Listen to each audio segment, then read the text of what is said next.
주 예수 그리스도의 은혜와 평강이 우리 모두에게 임하기를 축복합니다. 오늘 믿음의 도를 위하여 힘써 싸우라라는 말씀으로 함께 은혜를 나누고자 합니다. 종종 이런 경우가 생기죠. 갑자기 일이 많이 터지는 경우가 있죠. 그래서 무엇을 선택해야 할 때는 상황들이 종종 생깁니다. 예를 들면 어떤 주부가 있는데 집에서 아이가 갑자기 울기 시작합니다. 그리고 갑자기 안방에 있는 핸드폰이 울려요. 그리고 때마침 부엌에 있는 찌개가 끓어서 넘치는 소리가 납니다. 그리고 그 상황에서 또 현관에 이렇게 초인종이 급하게 누르는 소리가 납니다. 자, 이런 상황에 대했으면 여러분들 어떤 것을 먼저 하시겠습니까? 다 여러 가지 대답이 있을 거예요. 내가 가장 소중하게 생각하는 것, 가장 시급하다고 생각하는 것을 먼저 하게 될 것입니다. 사람마다 다 다를 것입니다. 오늘 우리가 읽은 이 유다서를 쓴 상황도 아마 이러한 비슷한 상황이었던 것 같습니다. 유다서를 쓴 사람은, 이 유다는 야고보서를 쓴 예수님의 제자가 아니라 동생이죠. 야고보는 이 예수님의 제자입니다. 그 예수님의 동생인데 이 동생과 또 형제지간이에요. 그러니까 한마디로 예수님의 동생이에요. 이 유다도 예수님의 동생으로 알려져 있습니다.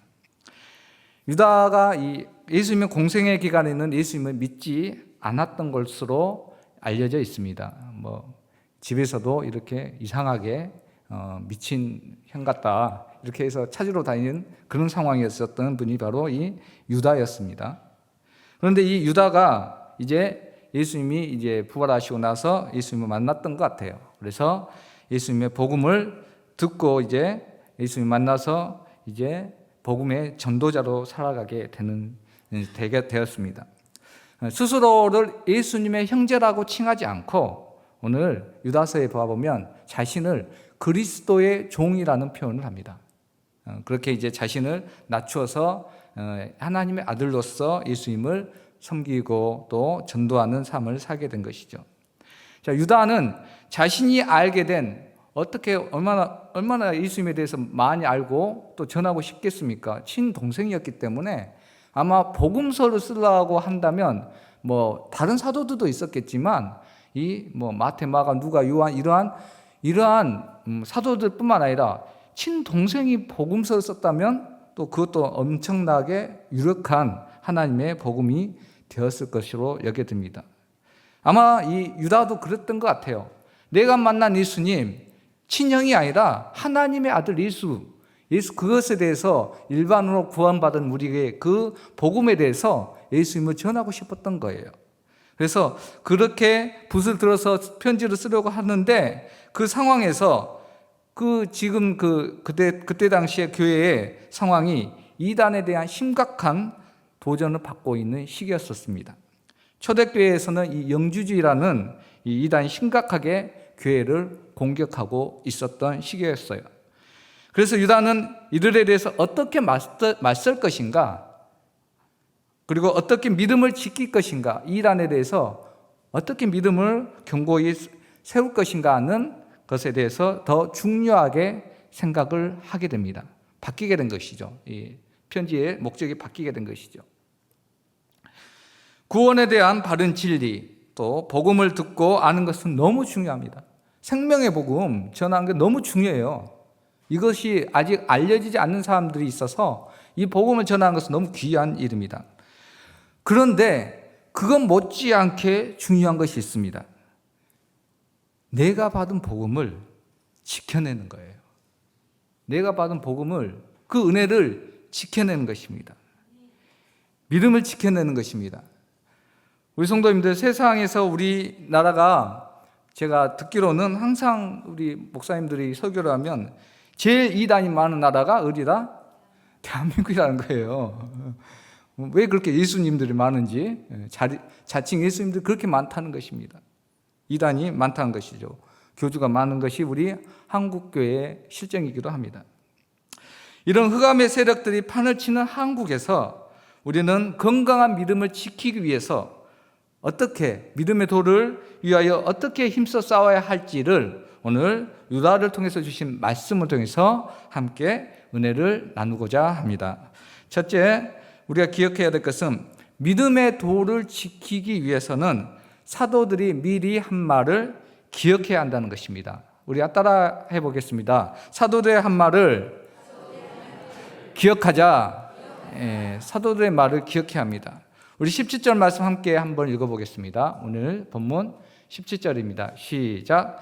사랑하는 자들아, 우리 주 예수 그리스도의 사도들이 미리 한 말을 기억하라. 아멘. 유다는 사도들이 한 말을, 가르침을 기억하라라고 이야기를 합니다. 어떤 가르침이었을까요? 그것은 18절과 19절에 구체적으로 나와 있는데, 마지막 때에 거짓 선지자들 또 거짓 교사들이 나올 것이라는 말이었었습니다.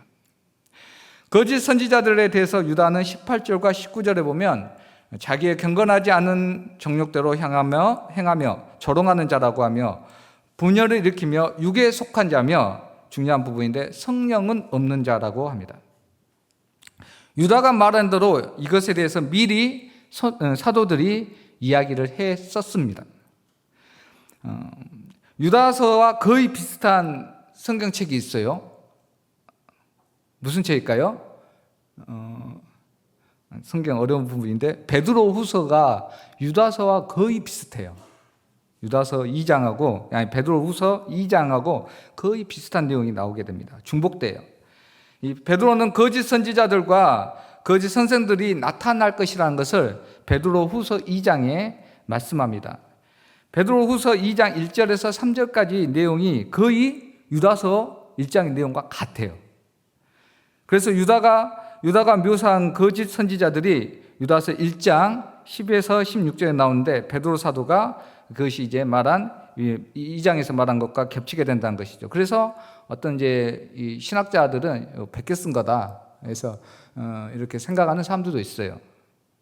아무튼 바울 사도도 또 에베소 장로들과 이별하는 장면에서 부탁하는 말씀 중에 거짓 예언자들에 대한 경고를 하십니다. 사도행전 우리 20장 29에서 30절 말씀 함께 읽어보겠습니다.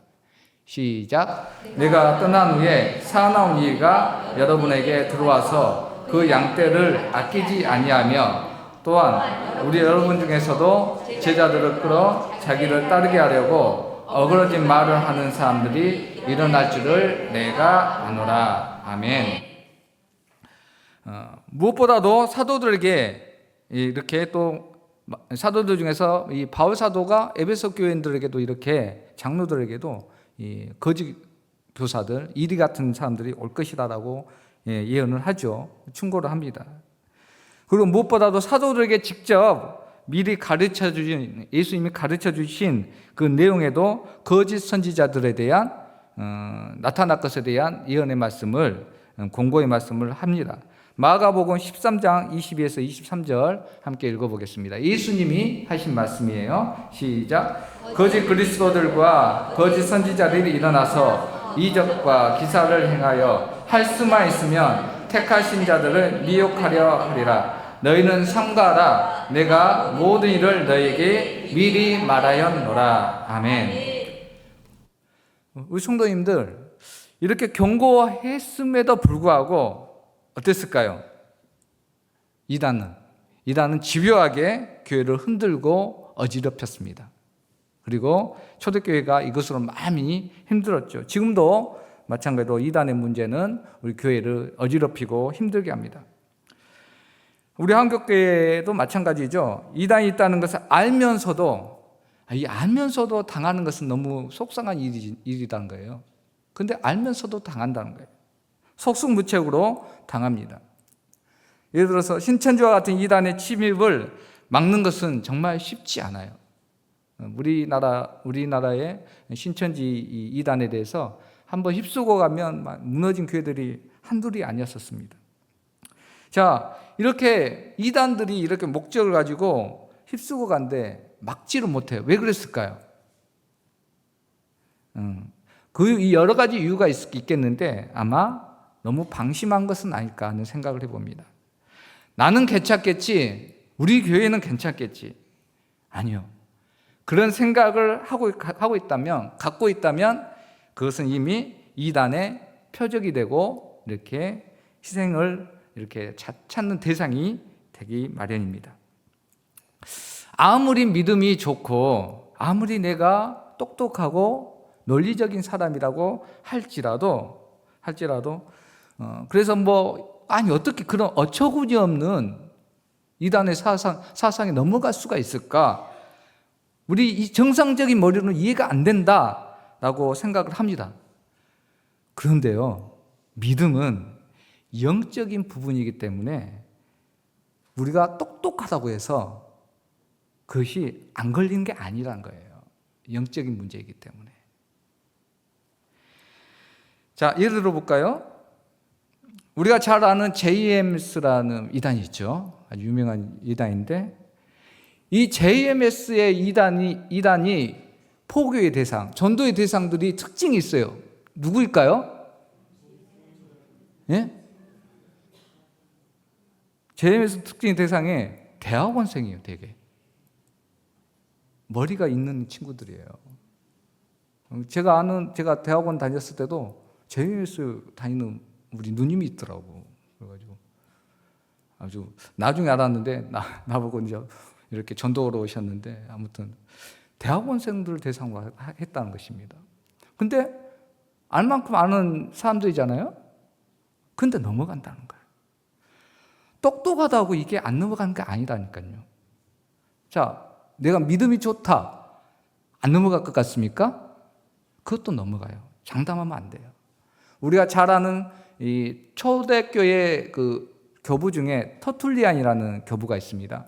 이 터툴리안은 어떤 교부냐면 아주 어려운 교리인데 삼위일체 교리를 정립한 사람이었습니다. 아주 똑똑하죠. 그리고 하나님에 대한 믿음이 있었던 사람인데 이 터툴리안이 어땠을까요? 몬타누스주의라는 이단에 빠져요. 그 똑똑한 사람이, 그 신학자가. 유명한 신학자도 영적으로 이단을 분별하고 맞서는 것은 정말 쉽지 않다는 것이에요. 사랑하는 우리 성도님들, 이단이나 거짓 교사들의 유혹에서 자유할 사람은 이 세상에 아무도 없습니다. 아무도 없어요. 이런 어둠의 세상에서 우리가 기억해야 할 것은 그들이 나타날 것이라고 하는 사도들과 예수님의 그 경고를 항상 기억하고 우리가 귀담아 들어야 한다는 것입니다. 깨어 있어야 된다는 것이죠. 그것은 깨어서 그들을 경계해야 한다는 말씀이기도 합니다. 우리 선함교회 모든 권속들이 마지막 날이 가까워질수록 정말 거세지는 이 어둠의 세력들, 이단들과 거짓 교사들의 유혹을 물리칠 수 있도록 항상 경계하라는 주님과 사도들의 말씀을 기억할 수 있기를 예수님의 이름으로 축복합니다. 둘째로 우리가 기억해야 될 것은 그리스도의 긍휼을 기다려야 한다는 것입니다. 우리 따라해 보겠습니다. 그리스도의 긍휼을 기다리자. 아멘. 이단이 어려운 것은 앞에서도 이야기했는데 아무리 경계를 한다고 해도 막상 공격을 당하면 그것을 빠져나오기가 쉽지 않다는 것입니다. 정말 치밀하게 공격이 오거든요. 특히 그리스도인들은 이 이단들과 싸우는데 어려운 부분이 있어요. 무슨 부분이 있냐면 마땅한 무기가 없어요. 이단들이 공격해 왔을 때 마땅한 무기가 없어요. 이단들은 사용하는 방법 중에 그리스도인들을 비방하고 또 조롱을 합니다. 아주 이렇게 신사적이기도 하겠지만 비방하고 조롱하는 경우도 있어요. 어떤 경우는 험악한 악담을 하고 위협도 하고 공포스러운 말도 합니다. 정말 그래요. 저주도 하고 그럽니다. 우리 18절 말씀 한번 읽어볼까요? 18절 시작. 그들이 너희에게 말하기를 마지막 때에 자기의 경건하지 않은 정욕대로 행하며 조롱하는 자들이 있으리라 하였나니. 아멘.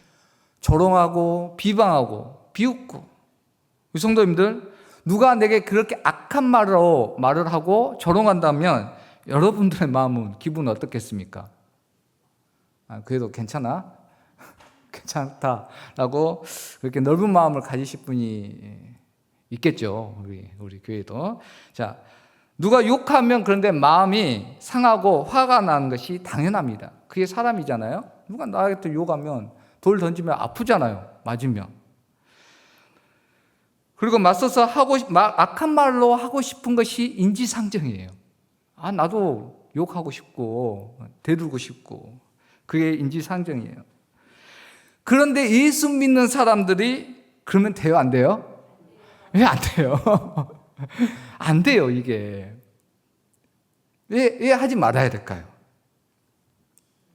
아주 쉽게 생각하면 좋을 것 같아요. 자, 개가 나를 물었어요. 그럼 내가 개를 물면 돼요, 안 돼요? 개가 문다고 나도 물면 개가 되는 거지, 내가. 이런 논리로 생각하면 우리가 정말 어떤 비방이나 핍박이나 그런 것이 왔을 때 우리가 똑같이 개가 되면 안 된다는 것이죠. 그래서 이것을 이겨내야 되는데 그게 쉽지 않잖아요. 인정이 있기 때문에, 우리의 마음도 죄성이 있기 때문에 대들고 싶고 악한 마음이 우리에게 꿈틀꿈틀 움트는 게 우리의 사람의 마음입니다. 사탄이 나를 조롱한다고 내가 똑같이 맞선다면 나도 똑같은 사탄의 하수인이 될 수밖에 없습니다. 그러면 어떻게 해야 할까? 이에 대해서 유다서에는 이 하나의 예를 이야기합니다. 천사장 미가엘과 사탄이 싸우는 이야기가 나와요. 우리 9절 말씀 한번 읽어보겠습니다. 오늘 말씀에는 함께 안 읽었는데 시작. 천사장 미가엘이 모세의 시체에 관하여 마귀와 다투어 변론할 때에 감히 비방하는 판결을 내리지 못하고 다만 말하되 주께서 너를 꾸짖으시기를 원하노라 하였거늘. 아멘.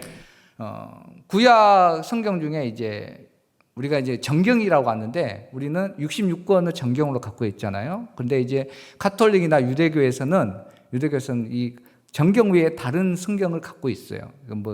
유경이라는 것도 있고 외경이라는 것도 있습니다. 그래서 이게 이 모세 승천기라는 구약 성경이 있어요. 근데 유경이에요. 이렇게 정경에는 못 들어가는 좀 전설적인 이야기가 많이 들어있기 때문에 검증이 안 된 거야. 그래서 그 유경의 내용 중에 모세 승천기 중에 이런 내용이 있다는 거예요. 자, 모세가 죽고 나서 그 시체를 찾을 수 있었어요? 없었어요? 없었습니다. 모세의 그 시체를 감추는 과정들에 있어서 이런 일이 벌어지는데 이 모세의 시체에 대해서 그거 내 거다라고 주장한 사람이 아니죠. 파가 있었죠. 이 사탄이 그렇게 훔쳐가려고 합니다. 자기가 가지고 가겠다. 그런데 그걸 가지고 가면 안 되거든요. 그래서 그걸로 우상화할 수도 있다는 부분이 있기 때문에 하나님께서 미가엘을 통해서 가지고 와서 감추게 하신 것이 목적이었는데 그렇게 주장을 한 거예요. 내가 가지고 가겠다. 그리고 모세에 대해서도 범죄자라고 고소를 하는 거예요. 하나님의 명령에 대해 하나님의 말씀에 위배되는 애굽에 있을 때 살인했지 않았냐 그렇게 고소를 하면서 그 모세의 시체 육체를 가지고 가려고 합니다. 그래서 막 비방하고 이렇게 하나님께도 비방하고 천사장 미가엘을 방해하는 그렇게 일을 하지요. 여러분들 우리가 일을 하는데 자꾸 깝죽대고 이렇게 방해하면 어떻습니까? 화가 나잖아요. 근데 미가엘은 천사장이었지만 어떠한 욕이나 화를 하지 않고 응수하지 않고 사단을 꾸짖는 일을 겸손하게 하나님께 맡긴다라는 내용이 유다서에도 나오고 그 모세의 승천기에 나오는 내용입니다. 왜 우리가 이렇게 길게 장황하게 이야기하냐? 이단들이 우리를 조롱할 때 우리의 대응책이 이거라는 거예요. 내가 판결하면 된다, 안 된다? 안 된다는 거예요. 하나님이 판결하시도록 인내하고 기다려야 된다는 것입니다. 내가 정죄하고 내가 비판하고 내가 판결해서는 안 된다는 것입니다. 나는 율법의 수행자이지 그것의 재판자가 아니라는 거예요. 재판자는 누구다? 오직 공의로우신 하나님밖에 없다는 것입니다. 그래서 우리는 비방하면 안 되고 그래도 참아야 되는 거예요. 그래서 참아야 되는 거예요. 언제까지 참아야 될까요? 죽을 때까지. 자, 21절 한번 찾아볼게요. 21절 함께 읽겠습니다. 시작. 하나님의 사랑 안에서 자신을 지키며 영생에 이르도록 우리 주 예수 그리스도의 긍휼을 기다리라. 아멘. 언제까지 참아야 된다? 예수님이 불쌍히 여기실 때까지. 야, 저거 너무 불쌍하다. 나 때문에 너무 이렇게 비난받고 조롱받는데 참 불쌍하다. 그래서 예수님이 그 긍휼이 불쌍히 여길 때까지 우리는 참아야 된다는 것이죠. 그게 뭐 죽을 수도 있고 그런 상황인데, 자, 유다는 그러한 마귀 공격에 자신을 지키며 예수님의 긍휼을 기다리라고 합니다. 이단들에게 조롱을 받고 있는 나를 주께서 불쌍히 여기시도록 기도하며 기다리라는 것이 유다의 해결책이었습니다. 유다가 제시한 믿음을 위해서 싸우는 귀한 대결책이었습니다. 사랑하는 우리 성도님들, 기다리는 것이 무슨 효과가 있느냐라고 반문할지도 모르겠습니다. 그렇게 당하고만 살면 어떻게 세상을 이길 수 있겠느냐라고 세상은 조롱할 것입니다. 그렇죠? 야, 너 그렇게 살면 안 돼. 세상 사람들 그렇게 비방하고 조롱하고 그러는데, 그에 맞서서 너희에게 힘을 갖고 있다면 그것에 맞서서 대항해야 되지 않겠느냐, 맞서야 되지 않겠느냐, 그렇게 유혹을 해요. 근데 아니라는 것이죠. 세상적으로는 그게 맞아요. 근데 세상은 그렇게 생각할지 몰라도 우리는 주님의 긍휼이 얼마나 귀한지 그리고 놀라운지를 알고 있는 그리스도인들입니다. 내가 그것을 분풀이로 할 수도 있어요. 하지만 참고 이겨낸 것은 주님의 긍휼이 얼마나 귀하고 놀라운지를 알고 있다는 거예요. 그렇지 않습니까? 내가 정말 힘들고 어려운데 세상 사람들이 다 나를 손가락질하고 비방하는데 딱 한 번이면 돼요. 예수님이 딱 나를 인정해 주시고 안아주시고 긍휼을 베풀어 주시면 되는 거예요. 사랑하는 아들아, 사랑하는 딸아, 내가 너의 아픔과 슬픔을 안다. 내가 너를 불쌍히 여긴단다. 주님의 그 긍휼의 손이 우리를 붙잡았을 때 모든 그런 세상의 비난과 조롱을 이겨낼 수 있다는 것을 우리는 너무나 잘 알고 있습니다. 그렇기 때문에 우리가 참는 거예요. 주님의 긍휼이 올 때까지. 우리 성도님들, 혹시 불신자들이나 악한 사람들로부터 부당한 말, 비난이나 조롱을 받고 있지는 않습니까? 주님의 긍휼을 기다리십시오. 주님의 은혜를 기다리십시오. 주님 앞에 나아가서 주님께서 위로하심을 받고 악한 무리와의 싸움에서 이길 수 있는 저와 여러분의 삶이 되기를 예수님의 이름으로 간절히 축복합니다. 마지막 세 번째로, 믿음의 도를 위해서 싸우려면 긍휼히 여기는 사람이 되어야 합니다. 우리 따라해 보겠습니다. 긍휼히 여기는 사람이 되자. 아멘. 그리스도의 긍휼을 기다리는 것은 어떻게 보면 수동적인 태도이죠. 이 수동적이긴 하지만, 기다린다고 하지만 또 수동적이라는 표현도 그렇긴 하지만, 그래도 외관적으로 봤을 때는 수동적인 거예요. 하나님을 간절히 기다리는 것은 수동적인 모습으로 보입니다. 그렇다면 이제 하나님의 긍휼을 내가 얻었다면, 은혜를 얻었다면, 믿음의 도를 위해서는 이제 수동적인 사람이 아니라 능동적인 믿음의 도를 위해서 싸우는 사람이 될 수 있어야 합니다. 어떻게 힘써 싸워야 할까요? 기다리는 수준이 아니라 이제 하나님의 긍휼을 이제 받았으니까 영적 싸움을 위해서 더욱 적극적으로 상대방을 긍휼히 여길 수 있는 믿음의 사람이 된다는 것이죠. 내가 은혜를 받았으면 나를 핍박하는 사람이 불쌍해지는 거예요. 그런 것을 경험하셨을 줄로 믿습니다. 우리 22절 말씀 한번 다시 읽어보겠습니다. 22절입니다. 시작. 어떤 의심하는 자들을 긍휼히 여기라. 아멘. 그래서 어떤 의심하는 자는 이단의 속임에 넘어가서 믿음이 흔들리는 자를 말합니다. 유다는 이런 이단의 유혹에 흔들리는 사람들을 불쌍히 여기라고 합니다. 그리고 진짜 불쌍히 여긴다면 어떻게 해야 될까요? 마음으로만 불쌍히 여기는 것이 아니라 23절에 나와 있어요. 우리 23절 한번 읽어보겠습니다. 시작.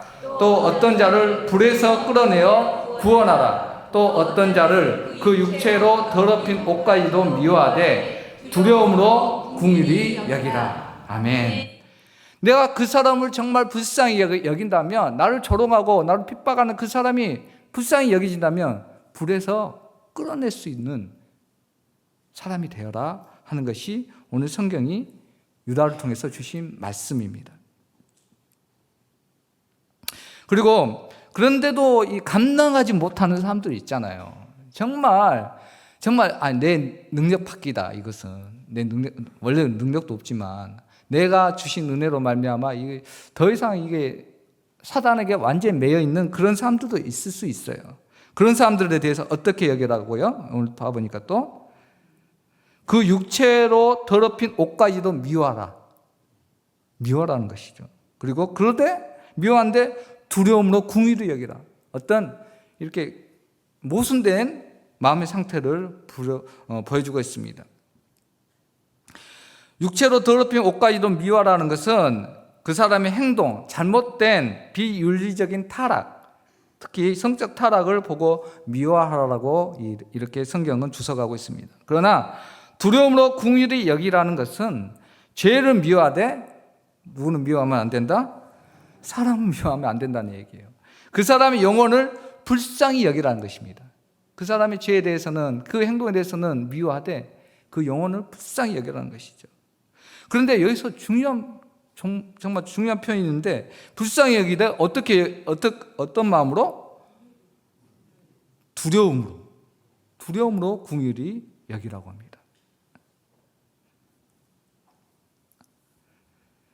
왜 두려워해야 될까요? 그 사람은 내가 포기한 사람이잖아요. 내 힘으로 안 되는 부분들에 대해서. 근데 긍휼을 여기되, 불쌍함으로 여기되 두려워해야 될 부분은 무엇이냐면, 이단에 넘어져서 하나님의 긍휼에서 완전히 떨어진 그 사람인데 나도 그럴 수 있다. 두려운 마음으로 그 사람은 봐야 된다는 것이죠. 하나님의 긍휼이 없으면 똑같아요. 우리가 미단이라고 생각하고 잘못되게 행동하는 사람들에 대해서 우리가 비방하고 비판해도 안 되는 부분이 무엇이냐면, 하나님이 나를 불쌍히 여기셔서 이렇게 된 거지, 하나님이 긍휼이 없으면 나도 그 사람과 어떻다? 똑같다는 거예요. 그러니까 그 사람들의 그 죄악에 대해서 우리가 비방하지 못할 뿐만 아니라 그 사람을 불쌍히 여기되 나도 그럴 수 있구나 하는 부분에서 항상 두려운 마음으로 겸손하게 긍휼을 베푸는 자가 되라고 오늘 유다서를 통해서 권고하고 있습니다. 사랑하는 우리 성도님들, 하나님의 긍휼을 얻었습니까? 하나님의 긍휼만큼 좋은 것이 없어요. 그렇다면 그 사랑으로, 그 은혜로 거짓 교사들의 유혹에 흔들리는 또 무너진 지체들이 있다면 오늘 긍휼히 여기시는 저 여러분이 되기를 바랍니다. 그리고 두려움과 떨림으로 이단들의 행동을 미워하고 또 그러한 행동을 따라 가지 않도록 경계할 수 있기를 예수님의 이름으로 간절히 축복합니다. 우리가 오늘 말씀을 통해서, 유다서를 통해서 이 말세에 우리가 영적 싸움을 살아가야 되는데, 믿음을 지켜내야 되는데 어떻게 해야 될지를 세 가지로 살펴보았습니다. 이단에 대해서 경계할 것, 사도들의 말들을 기억해서 이단에 대해서 경계할 것, 그리고 그리스도의 긍휼을 기다릴 것, 그리고 이단에 속한 자를 긍휼히 여길 것에 대해서 말씀을 나눴습니다. 그런데 이것이 내 힘으로 가능할까요? 그래요. 불가능해요. 내 힘으로 도저히 불가능합니다. 그래서 우리가 두려움으로 항상 하나님의 긍휼을 바라봐야 되는 것이죠. 인간의 힘과 능력으로는 되지 않아요. 이에 대해서 유다는 다음과 같이 말씀해 줍니다. 우리 20절 말씀 함께 읽겠습니다. 우리 20절입니다. 시작. 사랑하는 자들아, 너희는 너희의 지극히 거룩한 믿음 위에 자신을 세우며 성령으로 기도하며. 아멘. 무엇으로 기도하며? 성령으로 기도하며. 할렐루야. 이 부분입니다. 성령으로 기도하며. 우리가 영적인 이 싸움을 위해서는 기도로 깨어 있어야 하는 부분이 이 부분입니다. 우리가 기도로만이 이 영적 싸움, 믿음을 위해서 싸우는 그 싸움을 할 수가 있고 이길 수가 있습니다. 왜냐하면 우리가 성령으로 기도할 때에 말씀을 올바르게 분별할 수 있는 지혜가 생겨요. 성령으로 기도할 때. 우리가 성령으로 기도할 때에 주의 궁유를 입을 수 있는 은혜의 시간이 다가옵니다. 성령으로 기도할 때. 그리고 성령으로 우리가 기도할 때 영적 대적들을 불쌍히 여길 수 있는 궁율의 마음, 궁율을 행할 수 있는 그런 믿음의 능력이 생기게 됩니다. 무엇으로 기도할 때? 성령으로 기도할 때. 사랑하는 우리 성도님들, 이단이나 거짓 교사들에 대해서 유다는 19절에 보면 성령이 없는 자라고 해요. 성령이 없는 자, 믿음이 없는 자. 그러나 우리는 어떻습니까? 믿음이 있고 예수 그리스도의 영, 성령이 있지 않습니까? 할렐루야. 우리에게는 성령이 있어요. 우리 안에 항상 내주하신 그 성령님을 믿고 또한 우리는 그와 함께 있음을 우리는 알고 있습니다. 그러면 우리가 믿음을 지키기 위해서는 오직 내 안에서 역사하시는 성령님을 의지해야 합니다.